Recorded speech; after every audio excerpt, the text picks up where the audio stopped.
Hello everyone, my name is Taimur Rahman. I teach at the Lahore University of Management Sciences. I'm the spokesperson of the band Lal and I'm the Secretary General of the Workers' and Peasants' Party. Nationalism is one of those ideas that dominates the globe. And yet it is an extremely controversial idea. You may ask me why I think it is controversial given its hegemonic status in the world today. Along with the concept of democracy, there is no other concept that attracts as much attention or has as many followers as nationalism. Certainly everyone loves their society, everyone loves their own people, everyone loves their country. Why would that be in any way, shape or form controversial? It may surprise you to discover that although English people have lived for many centuries and French people have lived for many centuries, and so people of different languages have lived for many centuries, yet the concept of nationalism itself was born only in the 18th century. It's a very modern and new concept. So let's try and understand how this concept developed. Well, when capitalism came into being, the way it came into being was that various communities began to trade with each other, began to integrate with each other, began to create a common market. You see, in the feudal system, as well as in Asia, as well as in slave society, villages were, relatively speaking, self-sufficient. They didn't produce for a market. The manor or the fief was self-sufficient and so on. So this was a very big change that came about in the 1600s and in the 1500s and so on, where villages began to produce not for themselves. Villagers began to produce not for themselves, but they began to produce in order to exchange. And when they began to exchange, naturally they began to exchange with those people who lived close to them, and they began to exchange with those people who could understand their languages. You can't trade with people who can't understand your language. So a community was formed that had 5 basic characteristics. Number one, it was a stable community. They weren't nomads, they weren't pastoralists, so they weren't moving around, because nomads and pastoralists may trade seasonally, but they don't trade on a regular basis. Secondly, they had to have some common territory, because you couldn't order online and just sort of expect something to arrive. So they had to have some common territory. They had to have a common language, because they had to speak to each other and ask the price and haggle and bargain and so on. And as they integrated, they developed a common economy, and of course they had a common culture. These are the basic 5 characteristics that define a nation, that brought together a community and made them into a nation.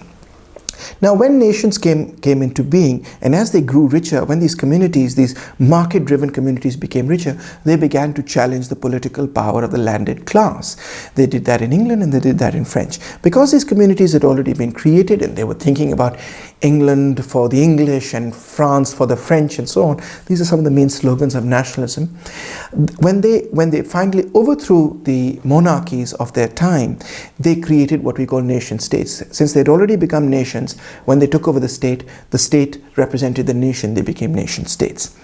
But after the French Revolution, which is the classic bourgeois democratic revolution, and Napoleon's conquest over Europe, the other European states that were still landed states, they were still based on feudalism, looked at France and looked at England and realized that they had been left behind in the march of civilization. So they decided they needed to modernize their state and specifically their army.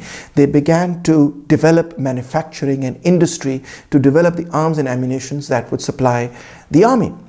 But as they developed industry, naturally, they began to develop capitalism. So capitalism in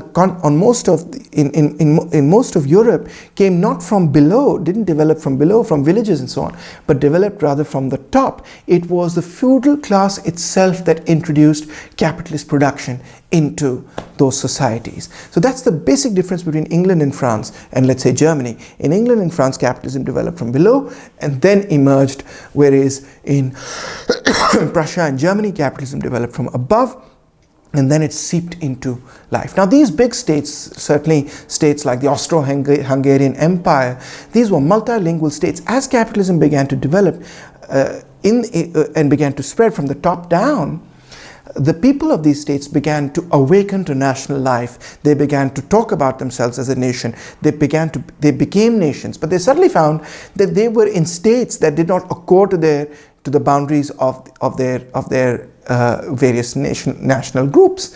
So they began to compete with each other, and that's basically one of the big reasons that led to World War I. But that's something that I'll discuss in another lecture. Now, the third major transition that occurred was that these European states, Germany included, began to conquer other parts of Africa. They began to conquer, of course, Spain and Portugal conquered Latin America. Britain conquered India. France conquered North Africa. Now, as they conquered the third world, they created gigantic colonial states. And the boundaries of these colonial states also did not accord to linguistic boundaries. They accorded to boundaries where two colonial powers met and drew up a boundary. That was it. It was on the basis of conquest. That's why most of the states that you see in the third world have people of various languages within one state, and many people of one language have a boundary, an international boundary running right between their territory. So, for example, there are many Pashtuns who live in Afghanistan, and there are many Pashtuns in Pakistan. There are many Baloch who live in Iran, and then there are many Baloch who live in Pakistan. And similarly, there are many Punjabis who live in India, and there are many Punjabis who live in what is today Pakistan. And this is the case all over the world, more or less. It's the case also in Africa. It's the case more or less in all of Asia. Now, one of the central characteristics of capitalism is that capitalism always develops unevenly. Whoever makes a little more money is able to make even more money. And the difference between the inequality between the rich and the poor continues to grow. Not only does the inequality between the rich and the poor continue to grow, the inequality between classes grows. Now, individuals may jump between classes, but in aggregate terms, the inequality always grows. The inequality between states and nations also grows. When a nation develops when it goes down the path of capitalist development, becomes a little more advanced, it is then able to use that advanced technology to exploit the labor power and the raw materials of those nations that are not as economically advanced. And that's basically what gave rise to the system that we call colonialism, or the system that we call imperialism. So what we see, therefore, when we see that capitalism develops, is that the uneven spasmodic development of capitalism leads also to the contradiction between not only classes, but also contradiction between people of different races and people of different nations and so on.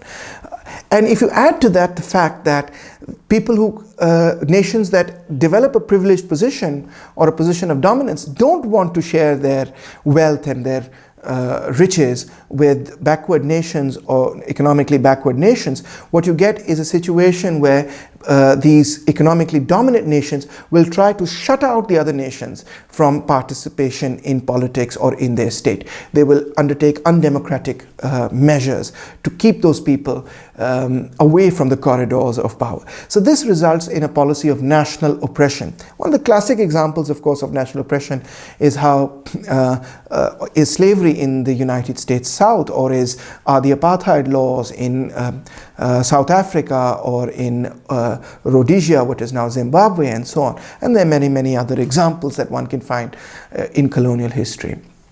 So this results in dividing or bifurcating nations between those that are oppressed nations and those that are oppressor nations, leading to national conflict. In the 21st century, we've seen has really been dominated, on the one hand, with the struggle between socialism and capitalism, which is a class struggle, but on the other hand, in the competition between various nations and the struggle and the conflict between various nations. Nationalism, capitalism, because of its uneven development, automatically generates nationalism all over the world, because it brings people into conflict and contradiction with each other. Hope you enjoyed that lecture. I'll talk more about nationalism in the next one. But before departing, I want to say that all the doctrines of the left, socialism included, want to organize the oppressed, the poor, the downtrodden into a political identity. So Marx says, workers of the world unite. So that's a horizontal sort of solidarity, whereas nationalism argues for a vertical solidarity, and that's why they often contradict each other, because nationalists will say, well, you're French, I'm French. Why should you support British workers or their strike? You should support French capitalists. I'm German, you're German. Why should you support the Russian working class? You should support the German capitalist class, and we will work together, because as a German, I understand your problems. The Russian workers don't understand your problems. And of course, barriers of language do play a very important role in creating misunderstandings and miscommunication and so on and so forth. So nationalism can be a very powerful doctrine for that very reason. But this is the reason why, when Marx sort of elaborated this analysis, people reproached him and said, oh, you want to do away with countries, you want to do away with nationalities? And that's when Marx famously replied, the working men have no country. We cannot take away from them that which we haven't got. I'll speak more about that in the next lecture. Hope you enjoyed this one. Thank you so much.